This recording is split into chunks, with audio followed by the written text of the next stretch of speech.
name's Chris Harris and I'm from Allery Chemistry, and welcome to this video on OCR A. This is for Module 5 and it's the how fast topic.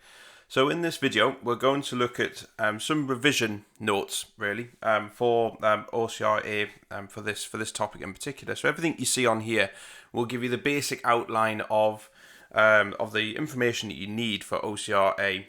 For the how fast topic. It doesn't have, for example, things like exam technique and practice questions, etc. So what you need to do is try and work through that and practice these questions, because that is just as important. It's one thing knowing the content, it's another thing actually using the content as well. All the slides you see here are available to purchase. If you click on the link in the comments box below, you can get them there. They're great value, and it means you can use them on your phone, on your tablet. You can access them as and when you require and move it forward and make notes from it as well. So they're all available. So if you just click on the link there. Also, all the videos on here are all for free. So they are accessible by anybody, and you can do whatever you want with with the videos with regards to your revision. So all I ask is that you subscribe to the channel. So if you click on the button on the screen there to subscribe, and that would be fantastic. But there are a full range of videos on Allery Chemistry YouTube channel. That covers all the main exam boards. These ones in particular are specifically tailored to the exam board, so you know that this contains everything you do need and nothing more, and that keeps it a little bit concise. But it is there to supplement your revision. It's not there as an isolated tool, but it should give you a little bit of help anyway. And so, like I say, all of it is specifically to the specification, and these are the points that I've used to make sure that it does meet that criteria for OCR. Okay, so let's start by looking at how can rate be measured in experiments. So the change in pH of a reaction. So when we're looking at a reaction, we've got to make sure that we'll be able to measure its progress over time, and there's numerous ways in which you can do this. So pH is one of them. Now this is useful if your reaction is actually changing pH from reactants to products. So a pH in a reaction may change over time because H+ ions are being used up, for example, and a pH meter can be used to measure the pH of a substance at regular intervals, so that can be quite useful. And then what we can do is we can use that to calculate the H+ concentration. So the amount of mass loss. So you might have seen this already. So this is particularly if we go way back into GCSE, you might have seen this in particular. But this is useful for any reaction that produces a gas. You basically put the reaction in a top pan balance, allow the reaction to work itself away, and you get the gas that's produced. The gas escapes, and that's a loss. Obviously the beaker will get. There'll be a reduction in mass because the gas has been lost. So that's a good way, particularly if reactions are producing gases.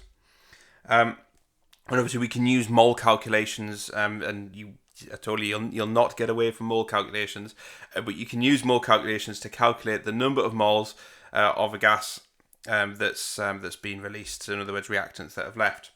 Another one is actually, instead of measuring the mass loss, is measure the volume of gas that's being produced. So this might be useful if the gas in particular might be quite toxic or not very pleasant to have in the atmosphere. You want to try and contain it in a vessel, or even measure a volume that's produced instead of just the mass loss. So another way of measuring it, like I say, is using a gas syringe, and that's measured over a period of time. So every, say, a minute or 30 seconds, depending how quick your reaction's going, then you take the volume of gas that's collected at that time, and you plot that on a graph. You've got to be careful. You've actually got to set this up correctly, because sometimes, particularly when I've been in the lab, where you've set a reaction away and actually the reagents are either too concentrated or there's too much of it, and you end up producing far too much gas that the syringe can hold, and it shoots the plunger off the other side. So to make sure you set it up properly, that's all I'd say. Okay. And what we can do with this information is we can use something called an ideal gas equation, and we can work out the number of moles of gas produced, and use a molar ratio in the equation to work that out. So you'll see later on in the slide, there's loads of ways in which we can measure rate of reaction using a graph, etc. Okay. So if a reaction changes colour, is another one, then we can use something called a colorimeter. A colorimeter, you might have these in your labs, your college labs or school labs. They're basically an instrument that measures absorptivity of light in a coloured sample. So this is really useful if you're producing something that's perhaps changing colour or changing a shade of colour. So the more concentrated the sample is, the darker it is, and the more light is absorbed as well. And there's a picture there, as you can see, of a colorimeter. Particularly useful in environmental sciences. You can measure concentrations of, say, water quality, if it's murky or if it's quite clear.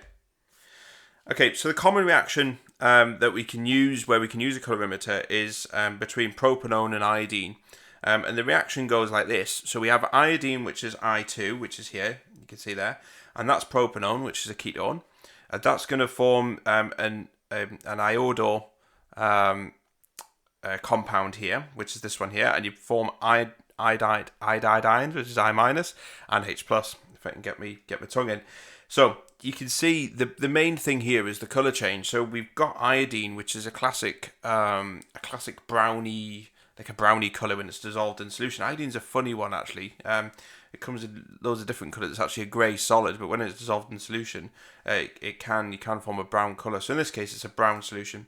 Colorless is your propanone, and we're going to form our products, and all our products are colorless. So what we can do is we can monitor the progress of this reaction by monitoring how much light is absorbed by the colored compound. We know there's only a color at the reactant. So if the solution that we've got is colorless, then we know we don't have any products left. So we can monitor how that brown color fades into something which is colorless.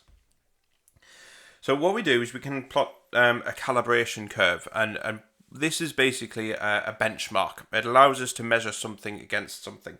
So for example, in this case, we've got a calibration curve, and it's made up of a range of known different concentrations of the iodine solution, and we measure the absorbance of each one of them and plot them on a graph. So for example, we have a concentration here of iodine, which is this bit here, of 0, so the absorbance is 0 because we don't have any. So a concentration of 0. Let's say that's 0.3, I think. No, it's a concentration of about 2 or 2.5, and the concentration or the absorbance increases as well. And you can see here that as we increase the concentration of iodine, the absorbance increases as well because it's getting darker in color. So we use this to then measure a sample that we don't know the concentration of, and so this one. So we use the concentration, like I say, we use the calibration to measure out the absorbance of something that we don't know. So for example, if we take an unknown sample and it has a concentration of, let's say, 7.5, we can go up and then we can go along and see what the absorbance is, or do it the other way around, which is probably going to be the most likely one. Is you get your unknown sample, you put it in your absorbance colorimeter, you measure the absorbance of that, whatever it says on the screen, and you go along and you find out the concentration. That's the way that you do it. It's that way. Okay, right. So let's look at rate. Rate is to do with how fast a reaction goes, and of course, this is the premise of this video, is looking at that. So when we monitor the rate of reaction, we take regular results at regular intervals and we plot them on a graph like this. Now in this example, we're going to look at the volume of gas produced. So this is a reaction where we can use that gas syringe that we've seen before. And we're going to measure that every, say, I think here we're measuring it regularly, so nearly every minute. So we're every half minute, sorry. So we're monitoring the progress of this reaction, and we're just plotting the results of when we've actually taken that. What we've then done is we've then drawn a line of best fit, and you should know what one of them is. It's just trying to make sure that the line that you draw doesn't go through all the points. It might do, but it's unlikely. But you're trying to get it through as many of the points as you can, and that's the line of best fit. That's very important that we draw that. So the gradient, and you might have seen this in maths as well, particularly in GCSE maths, but if you do A-level maths, you certainly will have seen it. Gradient is the change in y of the change in x, and your y-axis is this one, and your x-axis is along the bottom here. So the bigger the section of the graph that we do, and this is a basic skill in anything when you're drawing graphs, the bigger the section of the graph you use, the better the gradient we're going to get. So we're not drawing a graph that's squashed up in the bottom. You might have heard your maths teacher or science teacher talk about this. Squashing your graph into the one tiny part of the paper is no good because it's really difficult to read and you're more likely to get higher errors. So it's always better to try and as a general rule, try and draw it with at least half the paper. the paper of your graph paper. And when you're trying to work out, when you've drawn your graph, we then try to work out the gradient. When we're trying to work that out, we again adopt the same principle and we try and take the biggest section of that line as we possibly can for the same reasons. So here we are. So we've drawn a picture sample here. So we've got the gradient of this section. So here, the length here is 6, because that's the difference between 1 and 7. And here the length is 4. So now we've got the change in y and the change in x for this section of the graph. So the gradient is 4.6 minus 0.6, which is the gradient of the change in y, and the gradient is 7 and 1. So this gives us the 7 and 1 is the one at the bottom here. So this gives us the change. And so the gradient here is 0.67 centimeters cubed per minute. Now, how do we know it's these units? Well, the key thing is with units, it's always y over x. So y here is centimeters cubed. There it is. And time, which is the x-axis, is minutes. So it's minutes. So really, really easy. All you have to do, if you're ever scratching your head thinking, what's the units do I have here? Look at your graph. Look what's on your y-axis. Put that first. We'll look what's on your x-axis. Put that second. And anything that's on the x is always over something. So it's centimeters per minute. But obviously in science, you would have seen this before anyway, where we use -1 to represent per. So it's always written like that. So if you ever get a graph and they give you really, really strange units, just literally write it on there. Pluck whatever's from the y-axis, put it there. Whatever's from the x, put it there. Okay, straightforward. Okay, so a little bit more difficult if your graph is curved. Now that's a straightforward one if it's a line graph, because you can just draw your triangle and there you go. But if it's a curve, it's not quite so straightforward because it's changing, rates changing along that profile. So with curves, what we have to do is draw a tangent. That's a diagonal line that measures at the gradient at a very specific point on that curve. And what we want to try and do, just like the last time, is draw that line as big as we possibly can to fill that graph. Because the bigger the graph, or the bigger the gradient line, the less errors we have and the more accurate our results are going to be. So the gradient, like I say, is across a specific point. So in this example, we're going to work out the rate of reaction at 3 minutes. So what we do is we find 3 minutes and we draw our tangent in there. And you can see here, there's 3 minutes there. We draw up and that is just where it hits the curve. Okay, it's really difficult to get it exact. Don't worry, you just need to be as best as you can, as close as you can. Principle's the same. Change in y over change in x. So we find out what them values are. So we're going to use this gradient here. It's easier to try and get whole numbers rather than decimals. It just makes it a little bit easier than that. So the change in y is 0.8 and the change in x is 4. So then put all that into our equation and we get a gradient of 0.2 grams per minute. Notice I've changed the units here again. So we've got a massive reaction vessel. This is not a gas produced. So it's G, which is grams per minute, which is time, that's in minutes there. Okay, so let's look at how we can calculate the initial rate from a graph. Now this is going to become more useful later on when we look at the initial rate of a reaction, because we're going to use it to work out orders and rate of reaction, but I'll come on to that later. So let's just look at the initial rate, but just bear in mind that we will be using this later on. Okay, so this is why I put it here. So the initial rate can be found out using the gradient of a tangent. Okay, so the initial rate is the rate right at the start of the reaction, hence the word initial. Okay, and just like the slides before, just like we've seen before, we take the gradient of the tangent, but with the initial rate we take it at 0 minutes, so it's right at the start. So the tangent at 0 minutes is going to be there. Okay, so literally we adopt the same principle, so that's at 0 minutes. And so therefore in this case, the gradient is going to be the change in y over the change in x. And you will get a little bit of grace for this one as well. It's not exact with the exam board. They're not saying it must be this number, unless they set it up so that it can only have one answer. It is really difficult to get an exact figure. So there is a little bit of tolerance here, so don't worry too much about the figures. But here it's 1.7 and a change here, which is 1. So if we put all that in, we get a gradient of 1.7 grams per minute. So exactly the same principle, change in y over change in x. Okay, so you can see there's a lot of these graphs here. So it it is useful to talk about how to set up the graphs and how to get the best from your graph as well, because they take time, that you don't just throw one of these out in a couple of minutes, you spend a lot of time with them, so, make sure you get the right results from them. Okay, so let's look at clock experiments. Now these are interesting because you get all sorts of different clock experiments, and some of the best ones are really colourful. So they're really good practicals, and they're really good because they effectively time themselves. Hence the word clock. So a clock reaction tells us how long it takes for a reaction to occur. So a clock reaction is used to simplify the initial rate method. Okay, so it makes it a lot more straightforward. So most reactions, and you might have seen this as well, but most reactions like iodine clock, and I'll go through iodine clock in a little bit more detail because you do need to know about that specific clock reaction. It can be monitored by sitting the reaction vessel on some paper with a cross on it. Now you might have seen this at GCSE as well. Some exam boards do this. They call it disappearing cross experiment. But what we do is we time how long it takes until we can't see the cross through the beaker.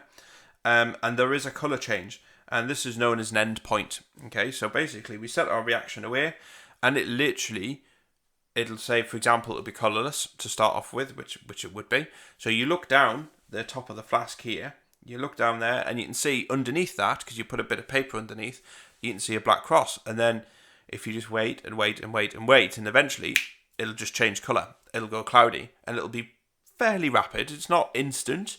It's not like split second, but it'll change fairly quickly, and the moment that changes and you can't see that cross, you stop your stopwatch, and that's basically the time.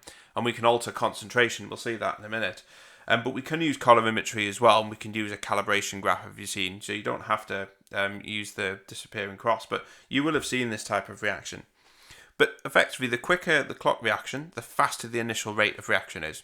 Okay, so we make 3 assumptions for this. And it's very important that we need to know what these assumptions are, because rate is dependent on numerous factors, and if we start and alter or change one of them, you end up in a bit of a mess, and you get a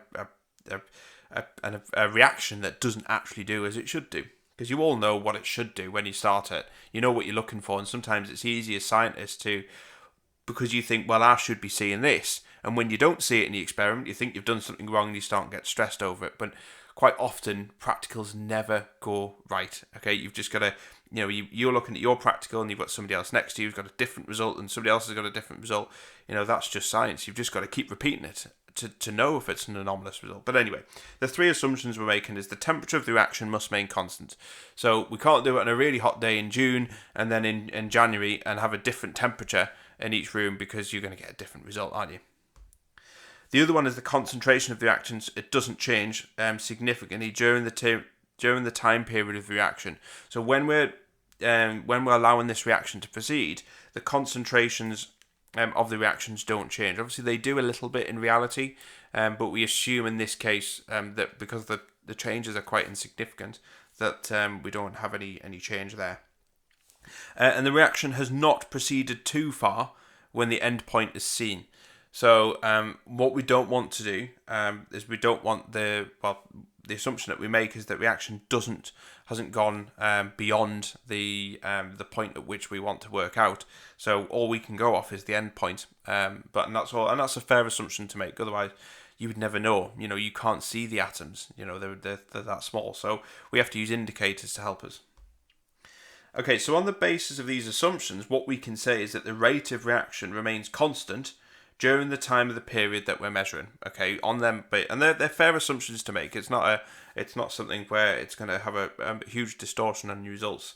So it's a fair assumption to make.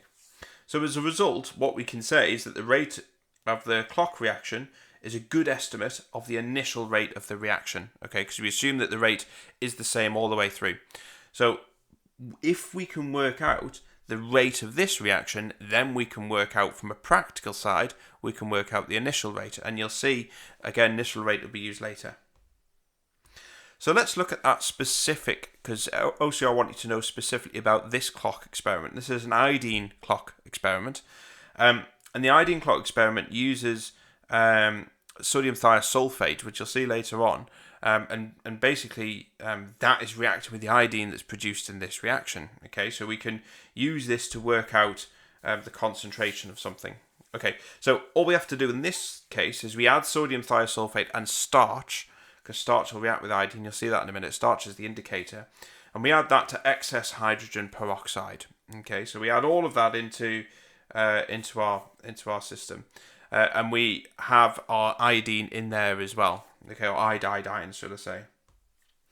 Okay, so the sodium thiosulfate, what this does is it reacts immediately with the iodine that's produced. So we set this reaction away, and the moment iodine is produced, it reacts with the sodium thiosulfate and it disappears. That's it, so it's reacted. Okay, now there is a time, here's the reaction here. So you've got your sodium thiosulfate reacting with the iodine to produce I- and S4O62- ions here. Okay, so you've got your thiosulfate ions here, so that's reacting with the iodine, and that's fine. However, when the sodium thiosulfate runs out, and this is dependent on how much you add and the concentration, etc., so this is where you change it, then what happens is the iodine reacts with the starch, because remember we added starch in there, and what happens is when iodine reacts with starch, you get this jet black colour, so it is blatantly obvious that there is a colour change, or that your thiosulfate ions have run out. So that is really obvious that's run out, because you get this very stark black colour, and it's a very quick change, very quick as well.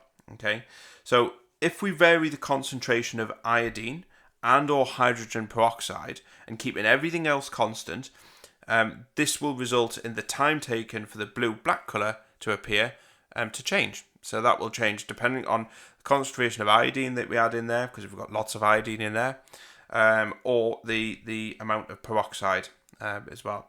Okay, and then we can work out the order of reaction from that, and we'll look at orders in a minute. Okay, so the rate equation, and you might have seen this already if you're looking at this from a revision perspective, but if you're looking at this from new, then there is something called a rate equation, and the rate equation is something which we can use information from practical results to work out the rate of reaction. Okay, so that's all it is. So it links rate with concentrations of substances. So the rate equation is given this standard formula, which is rate equals K, and you'll notice here it's got concentration of A and the concentration of B. So there we are. So rate, remember, is in moles per dm cubed per second. K is what we call a rate constant, and the units vary, and you will see the units of K vary as well later on. I'll show you that in the later slide. B is the concentration of a substance, so this is whatever you're adding in, of course. So this could be, for example, A plus B gives C plus D, so B is one of the reactants in this case.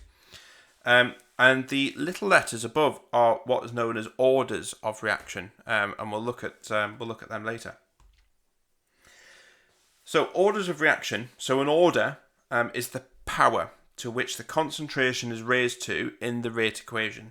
And it basically tells us the concentration, how the concentration of the substance affects rate.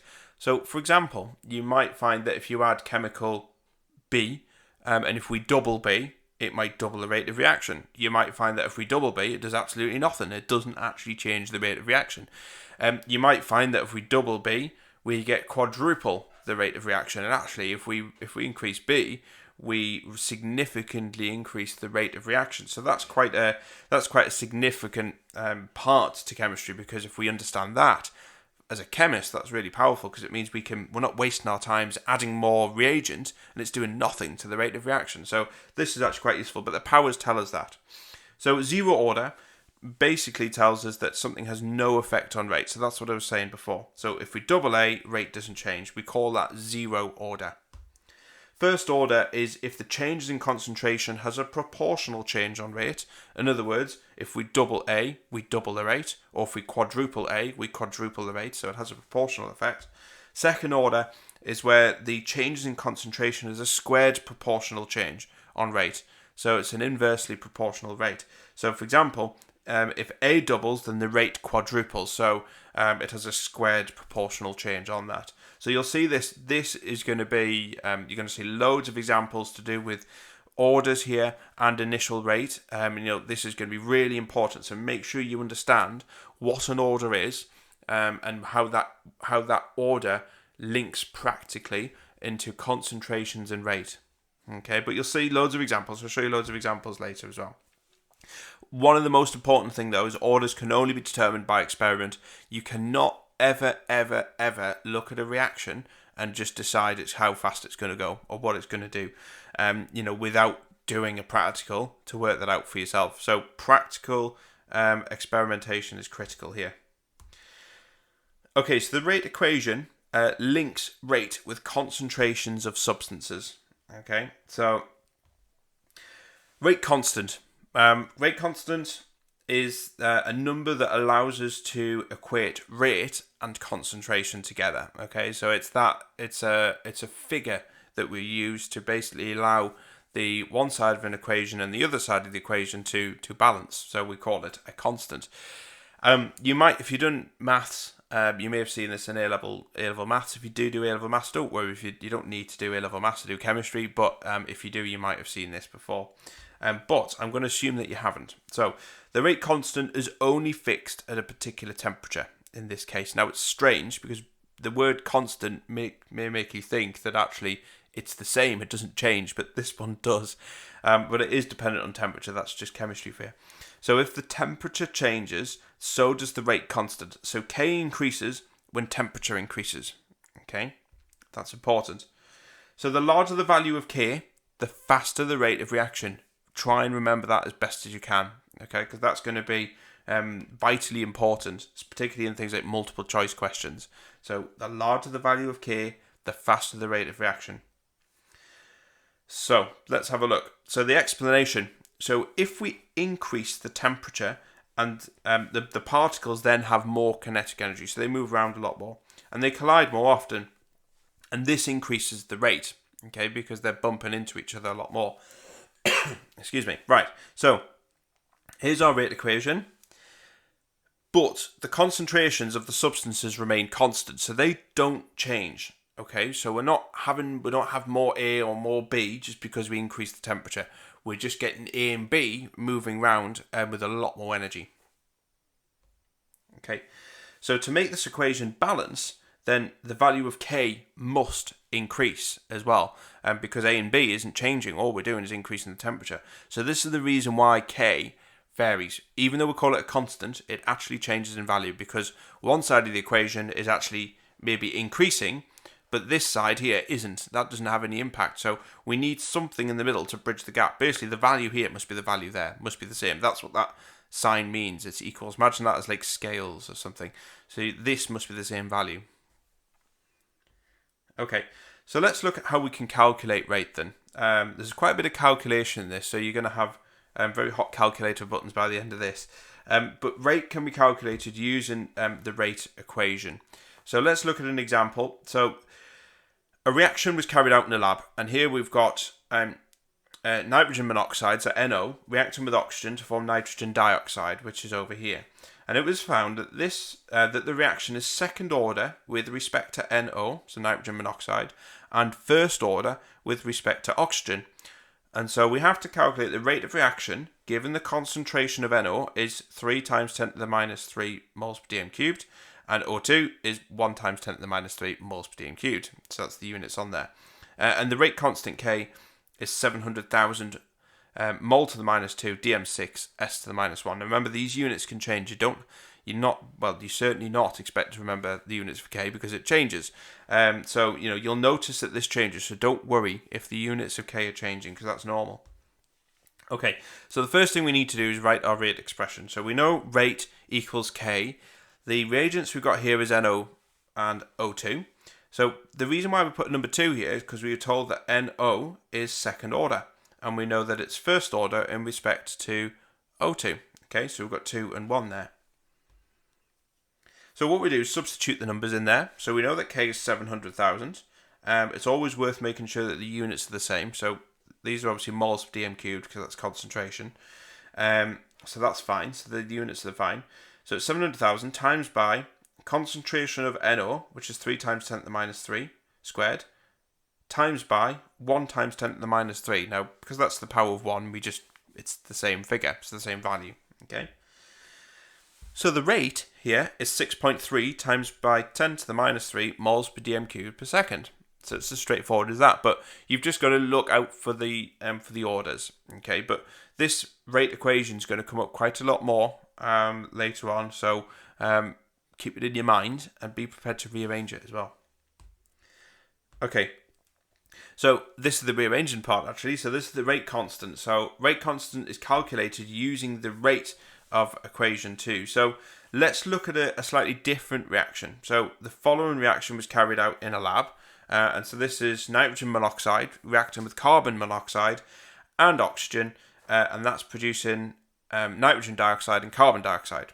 So we're going to calculate the rate constant, which is K, for this reaction, given that the order with respect to nitrogen monoxide is second order, as you can see there, and zero order with respect to carbon monoxide and O2. The concentration of all reactants is the same, so it's 1.5 times 10 to the minus 3 moles per dm cubed, and the rate of reaction is 1.17 times by 10 to the minus 3. So we've got a lot of information there. So the first thing, like we say, is you write down our rate expression. So our rate expression is rate equals K, NO, and squared. Now notice that we haven't included carbon monoxide or oxygen. That's because they're zero order. And if they're zero order, they have no effect on rate. So what's the point in putting them in the rate equation? So that's why they're not there. We haven't forgotten about them. It's not a mistake. That's deliberate. Okay. So we rearrange it to make K the subject. So in this case, it's going to be K equals rate divided by NO squared. Okay. We substitute the numbers in. So the numbers are going to be K, which is K equals 1.17 times 10 to the minus 3, which is your rate, divided by the concentration of NO squared, and then we should get K is 520. Now there's a bit of a blank space there. This is because we've got to work out the units, okay, of K. So, work out the units, we just substitute them into the rate equation. Okay, so what this means is that here's our rate equation here, and we know that this bit here, this bit is the rate, and rate has the units of moles per dm cubed per second. So we put that in there. So instead of putting numbers in, we're putting units in. Concentration is moles per dm cubed, but because it's squared, we need to write the units twice. So we're going to put moles per dm cubed here and moles per dm cubed here. So this is how you work out the units of K. Remember, it does change. So the next thing, we cancel them out. So we've got a moles per dm cubed and a moles per dm cubed on the top. So we're left with an s to the minus 1 on the top.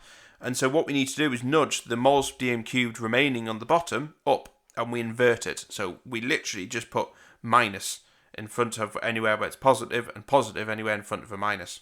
So, for example, mole to the minus 1, so that was mole. There was a positive 1 there. dm cubed, that's dm minus cubed. So when we flip it up, it goes to a positive. And then s to the minus 1 remains the same because it's already on the top line. Okay, so let's look at some rate graphs. So rate concentration graphs can actually help us to identify the order. These are derived from practicals. So when you do a practical, you'd probably plot a graph, depending on what the axes are, and that can help us to establish the order. Now, in this case, we would have to work out rate first, and then offset that against concentration, which you would have changed in the practical. So, a rate concentration graph is created by knowing the rate, and the rate is found by taking the gradient of variable points on a concentration time graph. So you've got to remember the difference between them. So in this case, we've got to work out rate first to be able to use these graphs, but you work out rate from the graphs that we've seen before. So don't get the two mixed up. So let's have a look. So the rate on a straight line graph is constant. Okay, so the rate concentration graph shows a horizontal line, and changing the concentration does not change the rate, and we call that a zero order reaction. So for example, if we've got concentration over time, and you might have plotted this from an experiment, from that we can work out the rate of reaction, and we know that if we take the rate of this gradient and plot that against the concentration of one of your reagents, then we get a flat line. So a rate concentration graph, flat line, is zero order. So you've got to remember that. Okay, so let's look at a graph. We get a graph that looks a little bit more like this now instead of a straight line. Now if we take the rate at different points along that, remember we'd seen that before about how to do that. The rate on a shallow graph changes in equal amounts. And so the rate concentration graph shows a straight diagonal line, and we can see that there. And so changing the concentration changes the rate equally. And so this is first order. So if we increase A, the rate increases by the same amount. And this is why we get a straight line graph for this. It's first order. Okay, and another type of graph, so the final one, is second rate. So this is where we get a rate of reaction that's really accelerating rapidly at the start and significantly slows down towards the end. So it's a very rapid start for these type of reactions. We get this classic, much steeper curve, similar to that one, but steeper. And so if we, again, do the same thing, rate against concentration, we get a curved upwards graph like this, so an upwards curve graph. So this is a classic sign of a second order reaction, and so this is where the change in the concentration changes the rate squared, and this is what we call a second order reaction. You are expected to be able to look at these graphs and identify which one's zero first and second. Don't get them mixed up between the two. I've put them side by side so you can see the difference between them. So one's concentration time, the other one's rate concentration. You only work out these graphs from these ones here. And these are the ones that you're going to be drawing from your practicals. Okay, these ones are derived from them graphs. So there's a big difference. So make sure you don't get too confused because they look similar. Okay, half-life. Any of you who do physics would probably know what half-life is. And if you don't, well then it's a fairly straightforward concept, a very logical concept. So half-life is the time it takes for half of the reactant to be used up. So the half-life graph can be used to calculate a rate constant, which is K, which we've seen before. So here we are, we have a graph here. Now this is a graph showing the rate of reaction, or the rate profile, from the concentration of hydrogen peroxide to time in seconds. And basically we're measuring how much hydrogen peroxide there is in the reaction over time. Okay, so this is a concentration time graph, and it's showing a first order reaction for the decomposition of H2O2, okay, so hydrogen peroxide. So here, what we're going to do is we're going to measure our half-lives, okay, so remember, half-life is the time it takes for half of the reactant to be used up. So if we pick it at this point, and we're going to drop it down to here, so how long does it take for half of that? So that's just about 2.5, and it's dropped to the half point here. How long has it taken for it to do that? So in this case, that's the first half-life. The first half-life here is 200 seconds. So it's gone from 2.6 to 1.3, so it's dropped by half. So the next one is how long will it take to go from 1.3 to half of 1.3. Okay, so here it is here. So from 1.3 to 0.65 is another 200 seconds. So it's dropped by the same amount. So a first order reaction, the half-life is independent of concentration. So each half-life will actually be the same length, and in this example that confirms that, because each of the half-lives, as we can see there, is exactly the same length. And we can use this equation, right, that uses the half-life values that we've just worked out there, and K is the rate constant, is the natural log of 2 divided by the half-life, which is given the symbol T half with the subscript at the bottom. The units are s to the minus 1 because it's to do with the time. So the rate constant in this example here is calculated as the following. Now you'll see on your calculator, if you've got a scientific calculator, which you should do, I don't know how on earth you do in chemistry if you don't have a scientific calculator, but on there'll be an LN button, and that's the button that you need to use. So just have a look at that first. But if you press that button, we do LN2, which is 3.47, LN2, divided by 200 seconds, because that is the half-life. That's how long each half-life was. And that gives us the value of K, which is 3.47 times by 10 to the minus 3, s to the minus 1. Okay, so that's per second. Make sure you get lots of practice of this. It is fairly straightforward. The ln bit, the natural log, might freak you out a little bit when you look at it, but it's really straightforward. The calculator does all that for you, so don't worry about it. Okay, so initial rates we've seen this before already. We know how to work it out, and we know that the iodine clock and clock experiments are really good ways of trying to work out the initial rate of a reaction. So initial rate is a really good way of working out the rate equation for a reaction. So we've looked at the rate equation there, but this is if we we want to work out what that rate equation is and then use it to do whatever we want to do with it. So let's say we want to work out the rate equation for A plus B plus C will produce D plus E. Okay.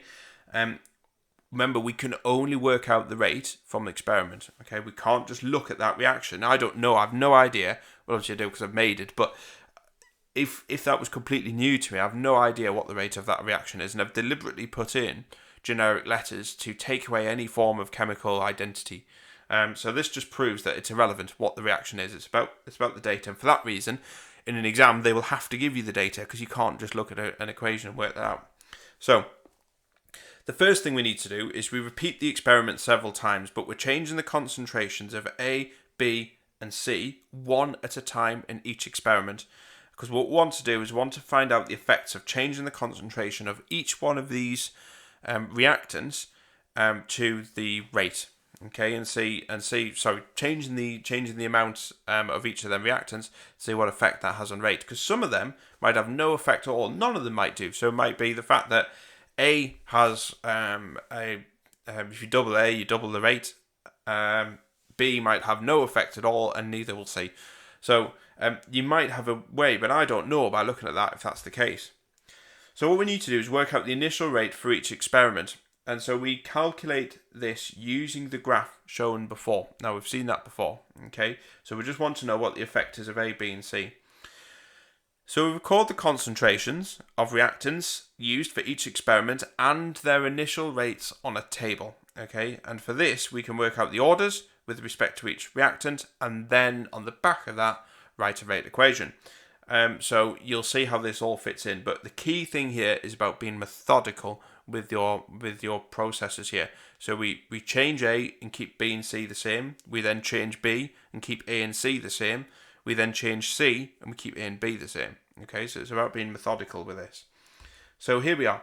So here is an experiment for a following reaction. We're now going to bring in some chemicals here, okay, for this one.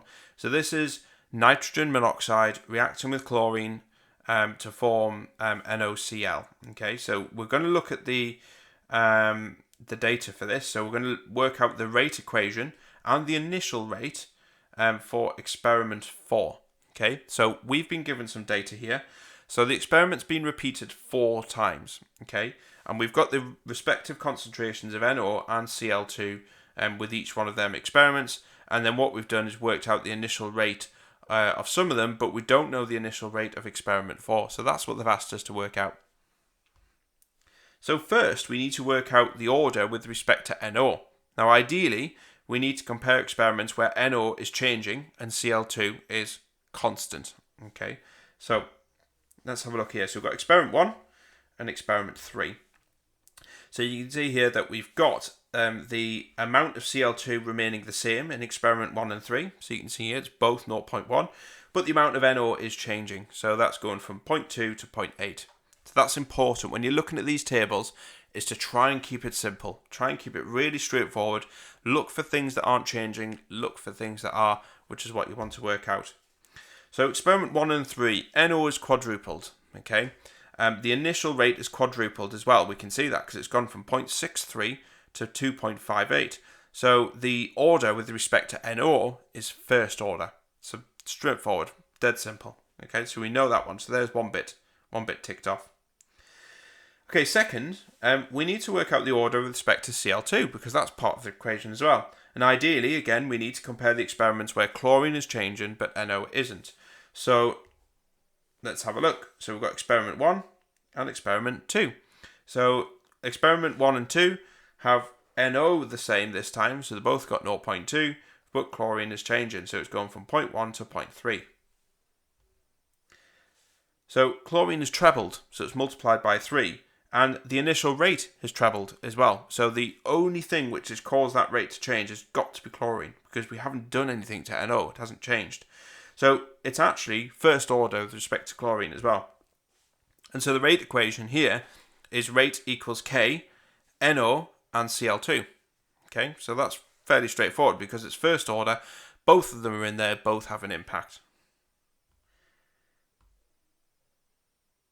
Okay, and so like I say, the other thing we've got to do as well is to work out the the initial rate because there's a bit of data missing. So what I've done is I've brought back the rate equation that we just calculated before. So that's just there. So what we need to do is we need to calculate K. Okay, that's really important. If in doubt, work out K, because that's going to get you a lot. It's going to get you a lot of places. So we just pick up any experiment with all the data complete. K is the same value for all the experiments in this table because we're using the same reagents and we're assuming it's at the same temperature. Okay, so let's look at experiment 1, for example. Okay, so rate equals KNOCl2. So rearrange that. K equals rate over NO and Cl2. So K equals the rate is 0.63 in this experiment here. And we've got a concentration of NO of 0.2, which is there, and a concentration of 0.1, which is there. So that gives us the value of K to be 31.5 moles to the minus 1 dm cubed s to the minus 1. So second, we use the rate equation and the value of K that we've just worked out to calculate the rate in experiment 4. So the rate is K, NO, and Cl2. That's the rate equation. The rate is calculated by using K, which is 31.5 that we've just worked out there. 0.5 for the rate, the concentration of NO, because that's the value in experiment 4. And 0.5 for Cl2, because that's the value of it in experiment 4. And then we get a value rate of 7.88 moles per dm cubed per second. So that is the value that goes in there. And it's as simple as that. Okay, this is a bit tricky. Now, sometimes they will give you things like this, so just be vigilant for this. But sometimes rate tables don't have a substance where the concentration remains constant, and this is an absolute pain. But I'm going to try and show you a method, and there may be various different methods. Me personally, I think this is the simplest one because I like to see things really clearly and broken down. So if I make a mistake, I can work backwards and see where I've gone wrong. So this is my method, but there are other ways in which you can do it. It tries to simplify it a little bit easier. So we've got a reaction between A and B, and the experiment was repeated 3 times, varying the concentrations of A and B. Give the rate equation for this reaction using the data below. Okay, so we've got an experiment here, and we've got experiment A and B. Again, we've anonymized the chemicals because it doesn't make any difference. We've got experiment 1, 2, and 3, and we've got the different reagents here, and we've got the initial rates there. So first of all, what we need to do is work out the order with respect to A. Now, ideally, we need to compare experiments where A is changing and B is constant. Okay, so here we are. So here's the 2 here. So that's fine, because we know that actually B remains the same. So that's staying constant and A is changing. So that's fairly straightforward because we can work that out. So we can see here that A is trebled and the initial rate is increased by 9. Okay, so the order with respect to A is second order because it's increased disproportionately. Okay, so second, what we need to do is work out the order with respect to B. So this is tricky as A changes in each experiment. So whoever's done this really hasn't thought about the end user. And you would never set this up, by the way, practically. This is just, you just wouldn't. So this is really just to test your mathematical skills here. So what we're going to do here is we're going to add another column at the end of this table. And what we're going to do is we're going to show what the rate would be if we only changed A. Okay, so looking at experiment 2 and 3, which are these 2 here that we've highlighted, we see that A doubles. So here it is. Okay, so you can see that A doubles. So the rate must quadruple, as we know it's second order. We've already worked that bit out with respect to A. So we know that in theory, if we ignore B completely, so just take B out completely, take that out completely, looking at it in theory, the rate should be 15.1 times 10 to the minus 3. This is a theoretical change, okay? Now, what we can see, then what we've got to do is compare the difference. So this is spot the difference. So finally, what we're looking for is there is a difference in the rates, okay? So we know that actually, in theory, if only A had an impact, that would be the rate of reaction. But unfortunately, they're not going to make it easy, are they? Unfortunately, that isn't. Now, if them 2 numbers were the same, then we know that B has no effect. It has no impact. But these numbers aren't the same, so B must have some kind of influence here. So what we can say here is that the rate is actually half the amount into what it is theoretically, so 15.1 to 7.56. So we can see it's about half, and this is caused by halving B. So we say that it's first order with respect to B. Okay, so that's a really tricky example because you really have to add an extra column in. Again, this is my method. This is what I think is a little bit simpler because I can visibly see the difference between them if there is one. But it's a way in which you can spot that.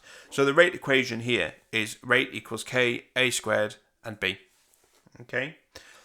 With these types of questions, it's practice. It's keep practicing, and just try it and look for changes, look for patterns, look for similarities. And make sure that you're getting the answers right there. Okay, so let's look at something called rate determining step. So rate determining step is the slowest step in a multi-step reaction. That's quite important because we don't have reactions that just proceed in one way. Okay, they break down in multiple ways. So some of these steps, though, in a reaction, at least one of them is going to be a very slow step, and some of them are going to be quick. And basically, that one, which is the rate determining step, is going to be the one that determines the overall rate of this multi-step process. So here we are. We're going to look at some baking examples here. So when we're baking a Victoria sponge, we bake it in a multi-step process. We don't just start with ingredients and end up with a cake at the end of it. We've got to do things to it. We've got to mix things together. We've got to bake things, etc. So there's various steps here. Some steps are quicker than others, but it's a process in which you're turning raw material into something useful, which is, in this case, a Victoria sponge. So step 1, we gather the ingredients. It takes about 10 minutes. Step 2, we mix the ingredients. It takes about 5 minutes and take long for that. Step 3, bake in the oven and cool afterwards. Which is 1 hour and 30 because it takes a long time to do that. And the last one is dust with icing and then add your filling, which is 5 minutes. So you can see here we've got a multi-step process here. Some steps taking longer than others. So we can see here the cake takes 1 hour and 50 minutes in total to make, and the rate determining step is step 3. Okay, so that's the total length of time, but there's one step that's really taken up most of the time there. So if we're to reduce the overall time significantly, what we've got to do is speed up step 3. Okay, now we can do that by, for example, putting the cake in the fridge, and that will speed up the rate at which it cools down. We can use a fan oven, which means the cake will take a little bit slightly quicker to cook. So in chemical reactions, we have exactly the same process, except to speed up a step, we use a catalyst or change the temperature. So we're doing slightly different things, but the principle is exactly the same.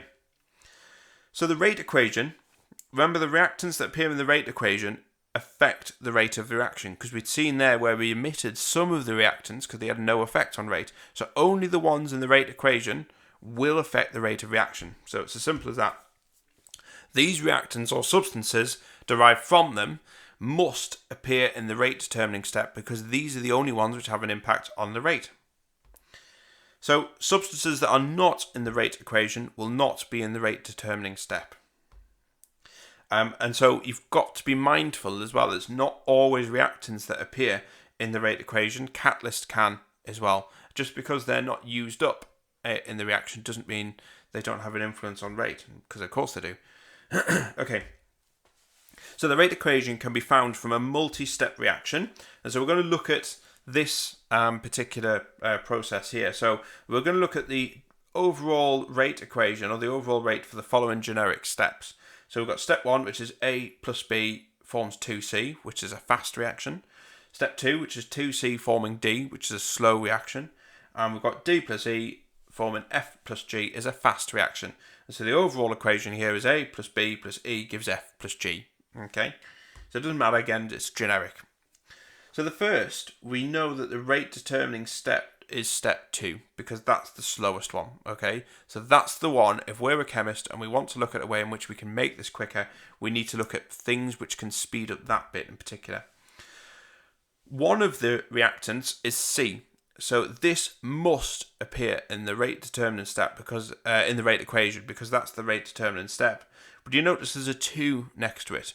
This is quite clever, because this actually tells us the power is 2. So in other words, it's second order with respect to C. So that's pretty clever. So it's all linking together now. So C is an intermediate, which is formed from or derived from A and B. And so for this reason, A and B must also be in the rate equation too. So you can see there's only one of A and one of B, so they're both first order with respect to A and B in terms of the reaction. So from that we can then deduce the rate equation is rate equals K A B C squared. Okay, so first order with respect to A, first order with respect to B, and second order with respect to C. So C is not a reactant though, and this is really important, but it's fine, it's okay. So C is not a reactant, it doesn't appear in the overall equation. C is a catalyst, and this reaction is an example of autocatalysis, and you'll see this later on in chemistry. So, but C is a catalyst, and remember, it is allowed to appear in the rate equation. It doesn't have to be in the main equation, there's no sign of C in there, but there's a classic thing. If it appears in the rate equation, and it's not in your overall equation here, then that must be a catalyst. So there's a bit of a hint.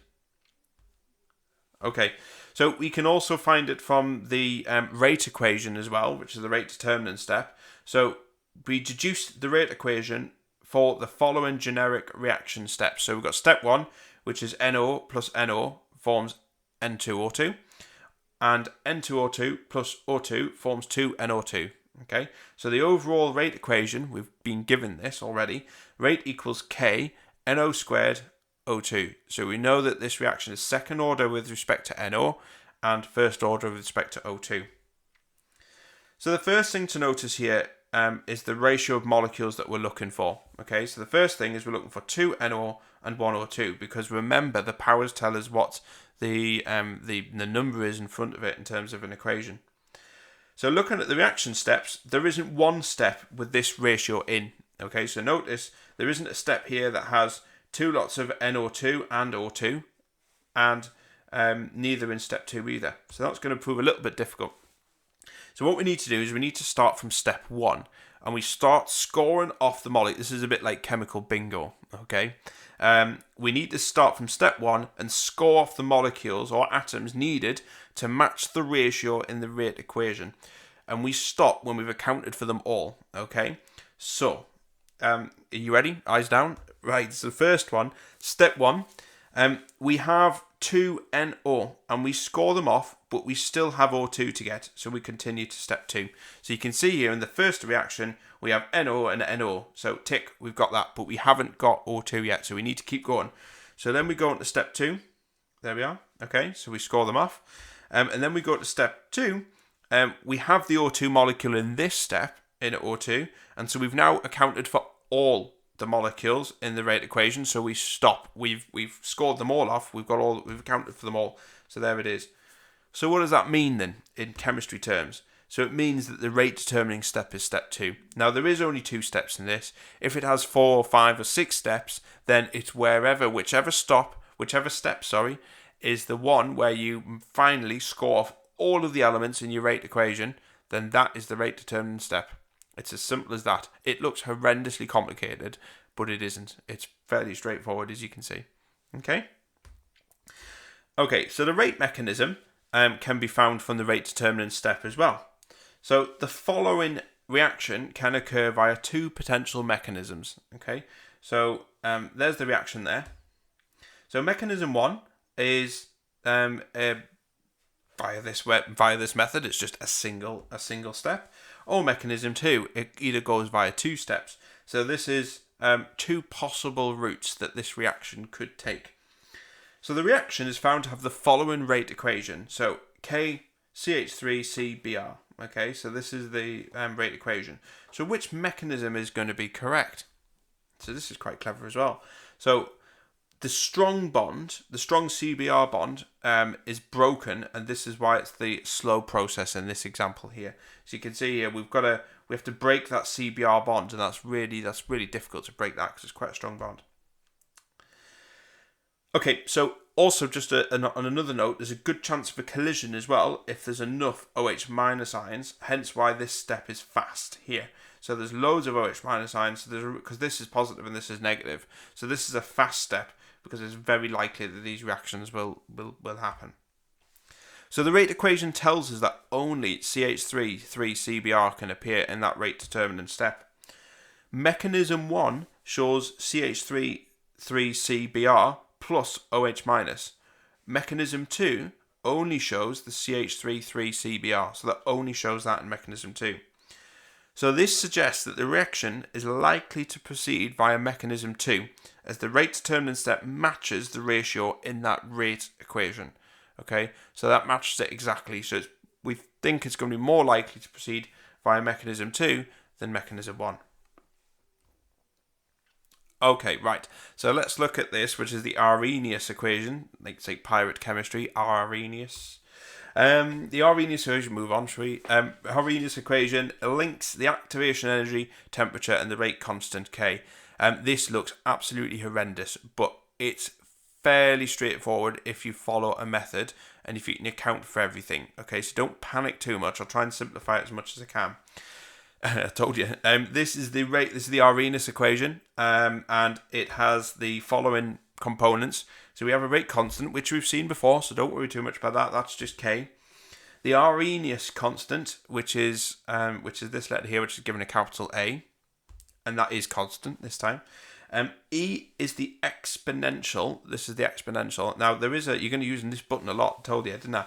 So look out for the EX button on the calculator. That's what you're looking for when putting in these figures here. EA is the activation energy, which is in joules, and you would have seen that before. Gas constant, which is constant, which is 8.31 joules per Kelvin per mole, and T is temperature. So there's a lot. It looks scary, but most of it you've seen before. So the first important point to do with the Arrhenius equation is the activation energy gets smaller. So as the activation energy gets smaller, the rate constant K gets bigger. Okay, that's really important. That's important point number one. And the main reason is that as the activation energy drops, the rate of reaction increases. Okay, because if you think about your energy profile diagrams, when your activation energy reduces or it's slightly lower, you don't need as much energy to get particles to react successfully. So therefore, that's really why that explains that. So we've got more particles with enough energy when they collide. The second important point is that as we increase the temperature, okay, the rate constant K increases. Okay, so we increase the temperature, the rate constant K increases. And the reason why is that when the temperature increases, the particles have more kinetic energy, so they're moving around a lot more. The more likely to collide with at least the minimum amount of energy needed to react, which is the activation energy, and as a result, the rate of reaction increases, so it gets quicker. Okay. So now we're going to use that calculation using the Arrhenius equation. So the Arrhenius equation is great for calculating the activation energy or the rate constant, as we've seen. But now we're going to use that equation and put it to some good use. So for example, calculate the activation energy in kilojoules per mole of a reaction at 330 Kelvin and a rate constant of 1.30 times by 10 to the minus 4 per second. Assume that the Arrhenius constant is 4.55 times 10 to the 13, and that the gas constant is 8.31. So first we write out the Arrhenius equation. So that's the equation there. We can make it easier to use by taking the natural log of both sides, and this gets rid of that E part. So at least if we get rid of that, that's one bit that we don't need to worry about. So we take the natural log on both sides, so we just put ln k, and then put ln all of that gubbins on the side there. And that gives us something which is a little bit tidier. And then we rearrange it. So we start to move EA to one side of the equation. So we've got EA divided by RT equals ln A minus ln K. Okay, so we just rearrange that. We shift that across to one side and get the EA, or try and get that to one side at least. Then we multiply both sides by RT to get EA on its own. So here we're going to multiply both sides by RT. So that means we can get rid of that bit at least. So we get EA on its own. But then we have to add RT onto that side. So this is the fiddly bit. If you can remember this method here, I know it's tricky, it's really hard. There's a lot of unusual things here. But if you remember this bit, it literally strips out all the complicated stuff later on when you're putting your numbers in, because that's when it gets really tricky. Trying to put numbers in something like that is horrendous. So try and simplify it. Get it down to somewhere where you can handle it, where you can manage it. But it's this initial bit here that's tricky. Once you've stripped all that out, then you can then simplify it a lot easier. So we've got our equation, okay? It's nicely simplified. So all we do is we substitute the numbers in, and you'll need the ln button, okay? So you'd have seen that already with your half-life equation. So the ln button on your calculator. So here we go. So we put EA equals, we've got ln A. So we've got ln, and A is 4.55 times 10 to the 13. That's your Arrhenius equation. Minus ln, and then this is K. We've got the rate equation, which is here, the rate constant, which is there. Multiply that by RT. So R is your gas constant, T is your temperature. Remember, temperature must be in Kelvin. If it's in degrees Celsius, convert to Kelvin. I can't stress that enough. Right, so we put all the figures in. So this is just simplified it, so I'm breaking it down into different steps. And so EA is going to be 110,781 joules per mole, or 111 kilojoules per mole. Okay, so there is a video, and I've gone through a much greater detail the video to do with that, and I'll see if I can try and put that on the video as well, so you can have a look at it. I basically talk through the detailed breakdown of this calculation a lot more on me whiteboard. Okay, so Arrhenius plots. Still on Arrhenius plots. So what we can do is we can use Arrhenius graphs, so plots, and we can use that as well. So we can use the Arrhenius equation, which we've seen, and plot a graph of ln K over 1 over T. Okay, and then we draw a line of best fit. And the gradient represents minus EA over R. Okay, that's what the gradient represents. Don't worry too much about this, it's more about the application. Okay, and we can then use that to work out the activation energy and the Arrhenius constant. So here we go, we've got a graph here. So we've got 1 over T over ln K. They're a bit unusual because they're like upside down, but the principle's still the same. So we're going to work out the activation energy from this. So to work out the activation energy, we need to work out the gradient of the line first. Okay, so the gradient is minus 1.1 divided by 0.1 times 10 to the minus 3. So the reason why is, remember, the gradient is change in y over x. So change in y is, this is y-axis still, just because it's upside down, it's still the y-axis, is minus 1.1. And the x-axis, because remember this is times 10 to the minus 3, really be vigilant with the units. So it's 0.1 times by 10 to the minus 3. So that gives us a gradient of minus 11,000. So minus EA over R equals minus 11,000. That's not your activation energy. We need to get rid of R. So we move EA to one side. That's your activation energy. So the EA is the activation energy is minus 11 times 8.31. The reason why it's minus is because we've got the minus in front of the EA, and it's a negative graph as well, as you can see. And so therefore the EA is 91,410 joules per mole, or 91.4 kilojoules per mole. Again, I'll see if I can try and I've done a video where I actually talk through it on the whiteboard, which makes it a little bit easier to display rather than on these slides. But these are just purely for revision. So they have a lot more information on them videos there. I'll try and see if I can get a link put up on here so you can click on that and access it. But if you can't, then have a look on the channel and you'll see it. It's the one with the white background. So there's black ones, which are these ones, the black thumbnails. The ones with the white thumbnails are the ones where the whiteboard. Okay. So let's look at working out the Arrhenius constant as well. So we can work out the Arrhenius constant as well as the activation energy. So all we do is we substitute the value of the gradient and the coordinates of any point on the line into the equation. Okay, so here's the equation, which is ln K equals minus EA over RT plus ln A. So we've natural logged both sides because it makes it so much easier to work out, getting rid of that exponential bit in the equation. Okay, so we substitute into the equation using the coordinates circled here. Okay, so we've got one of the points, we've got 3.1 times 10 to the minus 3, which is up here. That's 1 over T. And the ln K is minus 4. Okay, so this is the mathsy bit.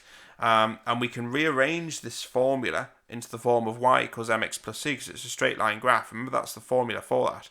So that's effectively ln K is the y bit. Okay, the m bit is the minus e over r. X is 1 over T because that's your x-axis, which is there, and ln A is represents C, so we have that straight line graph. So we put the numbers in. So 4 is ln K, which is this bit, equals, and then we've got minus EA over R, okay, which is 0.1 times 10 to the minus 3. We worked that out last time. That's the gradient. 3.1 times 10 to the minus 3 is your x value, which is the 1 over T, and then plus ln A, which we don't know. Okay, that's what we want to try and work out. So simplifying it. So there we go. So we've just worked out some of the parts there and got to this part. Again, strip it back even further. So we've multiplied the 11 minus 11,000 by the 3.1, and that gets us this value here. So we're just breaking it down. Rearrange it. So ln A is minus 4 plus 34.1. ln A is 30.1. And so therefore A is basically the exponential button. That's where you'd use that. So you press the E button on your calculator, put in the number 330.1, and we should get the value of A. There's a lot of work there, but thankfully you get a lot of marks. What I would encourage you to do is to practice it and look at the whiteboard videos that I've got there, which go into it a little bit more detail. I'll try and explain it using a whiteboard, sometimes a lot easier than doing things like this. That's why I have the 2 types of videos on there. And that's it. That was a tough topic. So that's everything to do with the how fast part of OCR. Please subscribe to my channel. That would be fantastic if you can do that. They're all there for free. All I ask is just that you subscribe, just to show your support for it. All these, like I say, all these PowerPoints are available to purchase. If you click on the link in the description box. If you click on that link, you'll be able to purchase them from there. Great for revision. And there are loads more videos like this for all the major exam boards on Allery chemistry. Okay, that's it. Bye bye.